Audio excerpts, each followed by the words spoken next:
Happy Monday, fight fans. It's your boy Ak. And I'm Barack, the Boxing Bully. This is the DAZN Boxing Show. Thanks for joining us.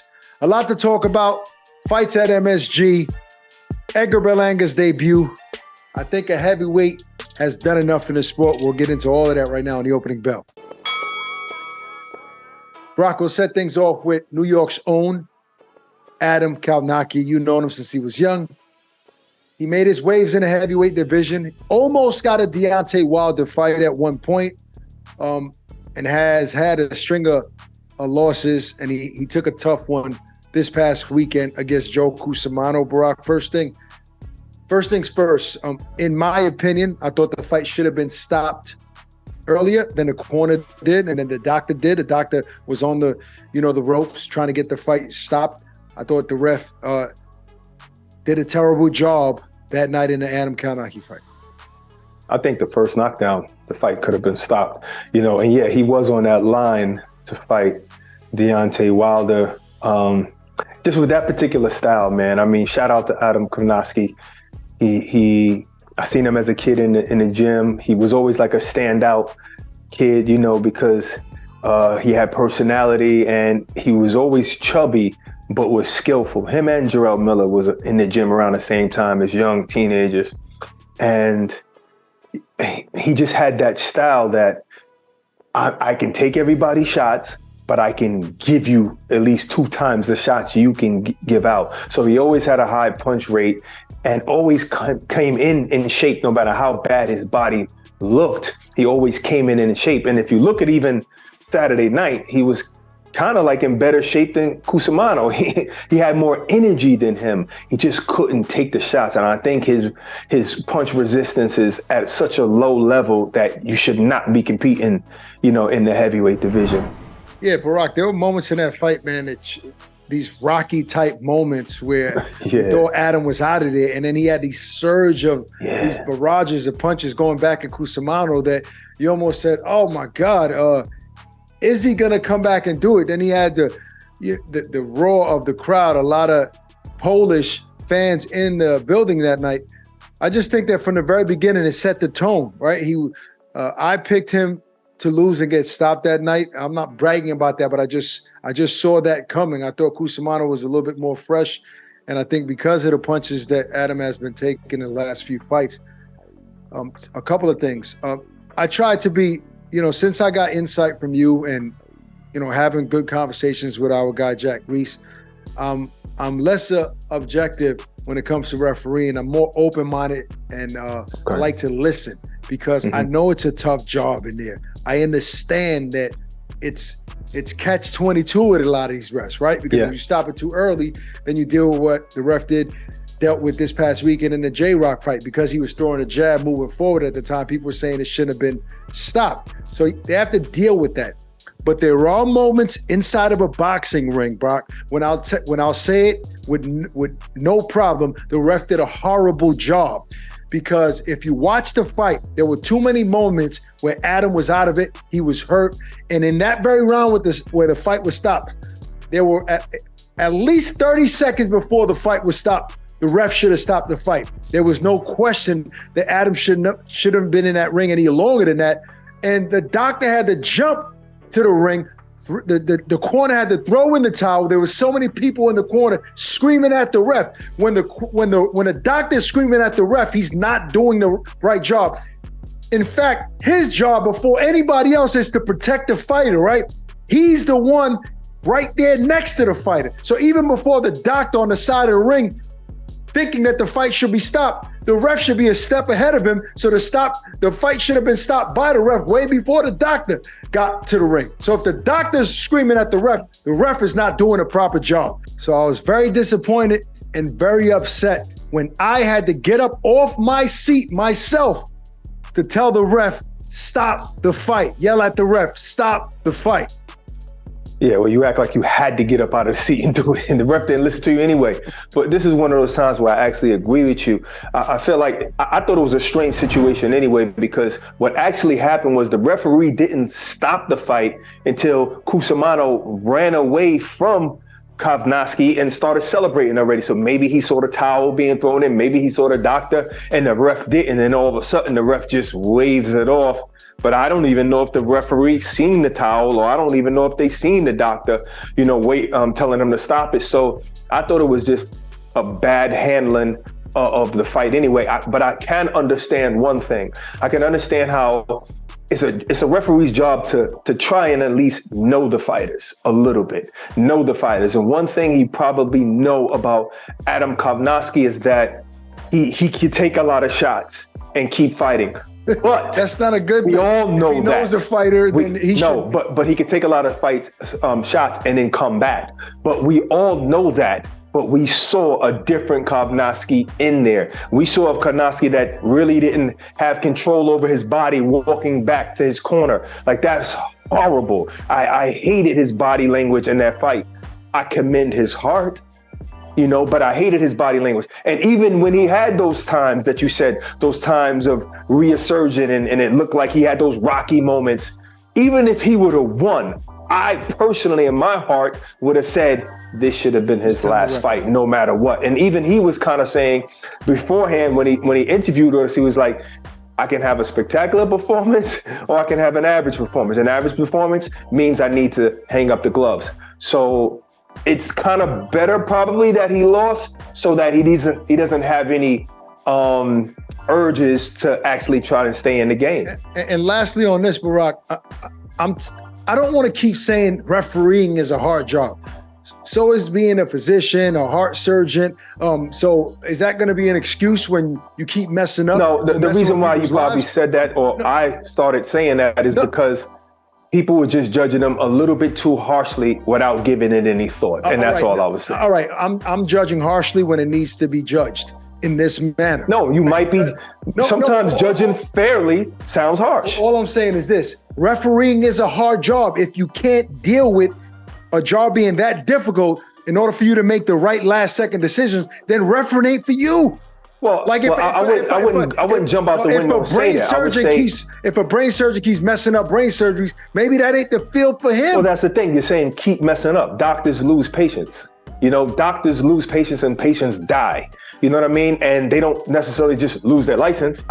So we're talking about Saturday night. We're not talking about every night the guy referees. Well, people, when that happens with physicians, people don't say, oh, brain surgery is a hard job. They just know it comes with the territory, right? So people always giving refs excuses. It's a hard job. It's a hard job. You're not the only one that has said it. I'm saying nobody really gives refs excuses. I'm probably the only one that just shines another light on from their perspective. That's it. So nobody's giving them any kind of excuse. Everybody is usually just hard on the refs. Every commentator is just hard on the ref. Oh, the referee missed that.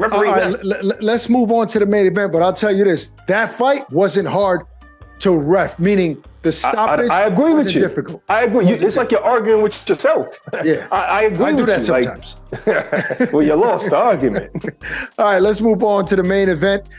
Edgar Berlanga's Matchroom debut, sold out arena at the theater at Madison Square Garden against an opponent that has something to prove in Jason Quigley. Yes, he came up short with his big fights, but he looked good in the fight. Like, he had a game plan throughout the fight.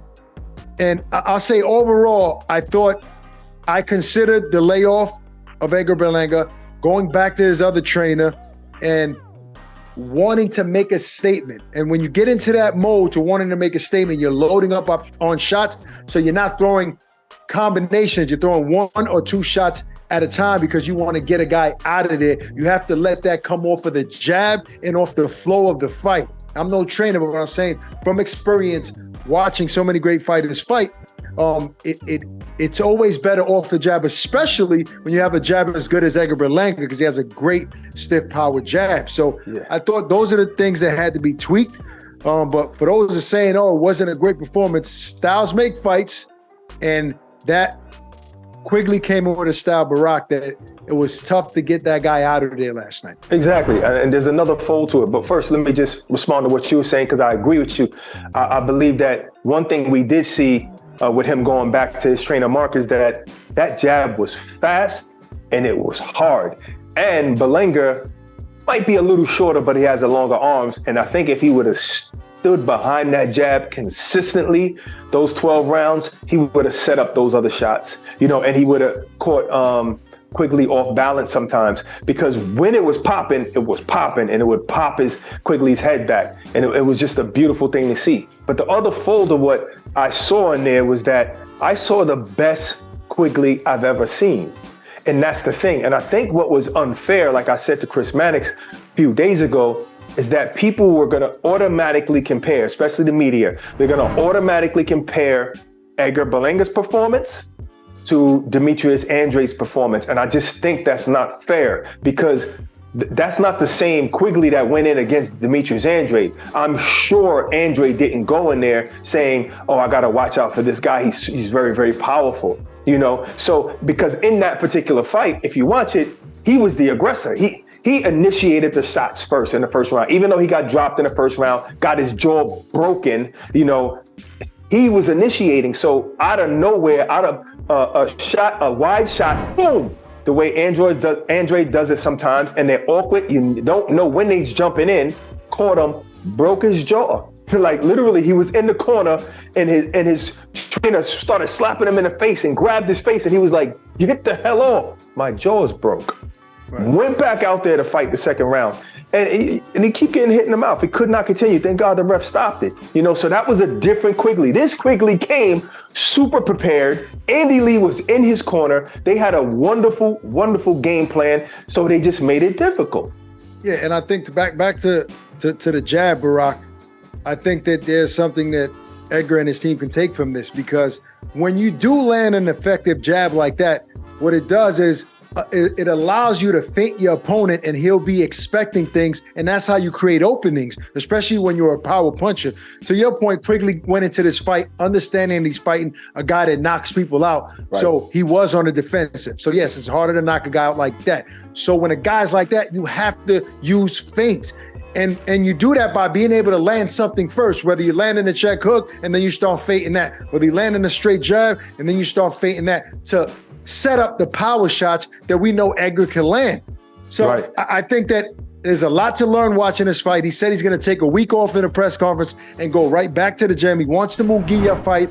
Right. We all know that Golden Boy is also the DAZN promoter, as well as Eddie Hearn and Matchroom. So the fight should be easy to be made, even though Eddie and Oscar going back and forth. Maybe we'll try to get those guys together on the show. I think that fight should and will be made later this year. It's a big fight at Madison Square Garden, Mexico versus Puerto Rico, no question about it. Now, he has a lot to catch up on, Edgar and his team, to be ready for a guy like Munguia. But lastly, I want to defend what Edgar is saying, because he is saying that when a guy is at that level, is willing to fight me, right, to actually be aggressive, is going to create more opportunities for me to land my big shots and start hurting guys instead of fighting on the defenses. Now, there's risks in that as well, in getting hit, but I think it makes for an interesting fight, Munguia and Berlanga. Right. I mean, maybe, of course, there's things that Berlanga could work on. Maybe if he shot more jabs, then he would have his distance more down pack, and he wouldn't have to lunge in the way he was doing and miss those shots with the right hands. But at the end of the day, he beat the best version of Quigley. He dropped the man 4 times. He hurt the man at least 3 of those times. One, it looked like, I don't know, but he was hurting him, throughout the fight. And he did a good enough job to get that victory. And this is the thing, like, if I say Nick Blackwell, he's not going to ring a bell to any of the fans, but he's the guy that stopped John Ryder. Now, Canelo couldn't stop John Ryder. Danny Jacobs couldn't stop John Ryder. Why? Because you got a different John Ryder than Nick Blackwell did. And that's exactly what happened with Saturday night with Edgar Berlanga. He got a different Quigley. He was ready, he was prepared, and you just got the best version of him. And even with the best version of him, Berlanga was able to beat him. And I got to give him credit for that. No doubt, no question about it. I'm excited about the Munguia-Berlanga matchup. I think those seasonings, it's a recipe for a phenomenal fight, and I hope indeed it happens. But credit to Jason Quigley for coming prepared and having enough condition. Edgar almost got him out of there in the 12th round. So we'll see what's next for both fighters, especially Edgar Berlanga. That's our show for today. Hope you guys enjoyed it. Peace and love. Stay safe. We're out of here. Introducing the new DAZN Boxing Show podcast. No matter the time or the place, getting your boxing content has become easier than ever. Tune in as we give you exclusive insights, predictions, fight night recaps, and more alongside the biggest names in the game. All for free. Available globally every Thursday across all audio streaming platforms and with new episodes dropping weekly to give you the latest news. Just type in the DAZN Boxing Show podcast, listen in, and enjoy.